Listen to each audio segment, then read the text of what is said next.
येथे जमलेल्या माझ्या माय मराठीच्या तणाव विद्यार्थी आणि विद्यार्थिनींनो, मी निवडलेला विषय स्त्री पुरुष समानता आणि आज गरज आहे हाच विषय निवडण्याची. म्हणूनच मी आता 9वीची विद्यार्थिनी गायत्री कांगणे आपणासमोर विषय मांडत आहे, स्त्री पुरुष समानता. प्रथमतः इथे बसायला मी प्रत्येक मनुष्यास एकच प्रश्न विचारू इच्छिते की आपणास काय वाटते, आज आहे आपल्या देशात खरोखर स्त्री पुरुष समानता? तर नाही. आज जर स्त्री पुरुष समानता कशाची करतो आहे तर 50% आरक्षणाची. छाती ठोकपणे सांगते, आम्हाला नाही गरज आरक्षणाची, तर आम्हाला खरी गरज आहे ती संरक्षणाची. समान संपत्तीची नाही तर समान वागणुकीची. आज देशात कित्येक घरात मुलींना संस्काराचे धडे दिले जातात आणि मुलाला मात्र संस्काराच्या शब्दाचा अर्थच माहीत नसतो. आणि मग ह्याच वागणुकीमुळे आज समाज असा विकृत आणि वानमार्गी रस्त्याने चालला आहे. मी म्हणत नाही की समाजात प्रत्येक घरात स्त्री पुरुष समानता नाही, पण फक्त तळहाताच्या बोटावर मोजता येईल इतक्याच घरात मुली सुरक्षित आहे. जरा विचार केला तर घरात मुलगा आणि मुलगी यांच्यातल्या समानतेचा साम्य लगेच दिसून येते. तो मुलगा आहे तो काहीही करू शकतो, तो मुलगा आहे तो काहीही करू शकतो, कुठेही फिरू शकतो, कुठेही वावरू शकतो, त्याला भीती नाही. पण तू मात्र मुलगी आहे, घरातच बसायचं, मोठ्याने हसायचं नाही, मोठ्याने बोलायचं नाही. व्हॉट इज दिस? काय प्रकार आहे हा? समाज किती सुंदर आहे नाही का?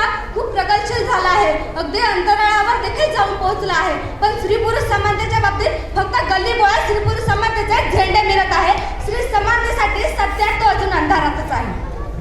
स्त्री समानतेसाठी सत्य तो अजून अंधारातच आहे. या पुरुष प्रधान संस्कृतीच्या ठेकेदारांनो, स्त्री पुरुष समानता आहे जसं म्हणता ना तुम्ही, मग स्त्रीने कुंकू लावावं पतीच्या नावाचं, पतीने काय लावावं पत्नीच्या नावाचं? तर काहीच नाही. पत्नीने मनसोक्त मदत करावी पतीच्या कामामध्ये. आणि मग जर पत्नीच आजारी असले, तिने तुमची अपेक्षा केली तर तिच्या कामामध्ये शर्मेने मान का झुकावी तुमची?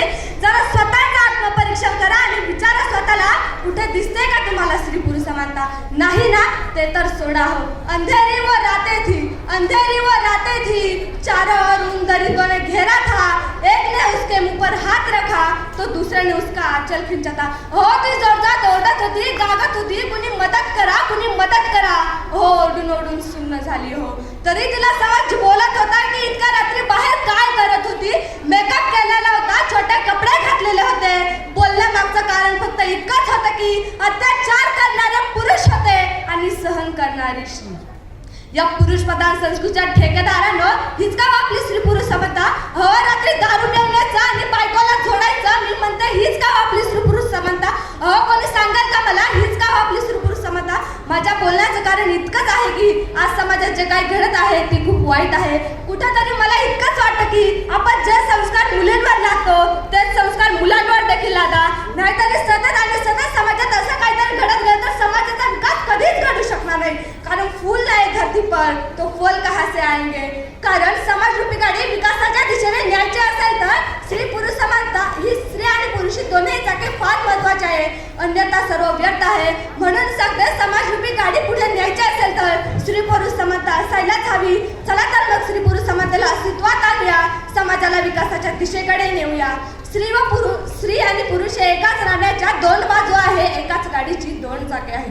जोपर्यंत नाना समान अस्तित्वाचे स्थान मिळू शकत नाही तोपर्यंत स्त्री पुरुष समानता येऊ शकत नाही. आजच्या 21व्या शतकात तसं पाहिलं तर असं एकही क्षेत्र राहिलं नाही की जिथे स्त्री पोहोचलेली नाही आहे. अगदी भूगोलापासून तर अंतराळापर्यंत स्त्रीच्या कर्तृत्वाचे तसे पुरुषाच्या बरोबरीने उमटलेले आहे.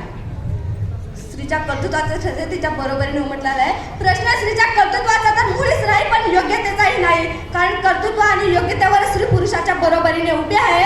समाजात आज प्रश्न आहे तो म्हणजे स्त्री आणि पुरुषांच्या देहातील फरकाचा. आणि याच फरकामुळे आज स्त्रीला सतत आणि सतत दाबले जात आहे. जाता जाता एवढेच बोलून जाते की जोपर्यंत मिटणार नाही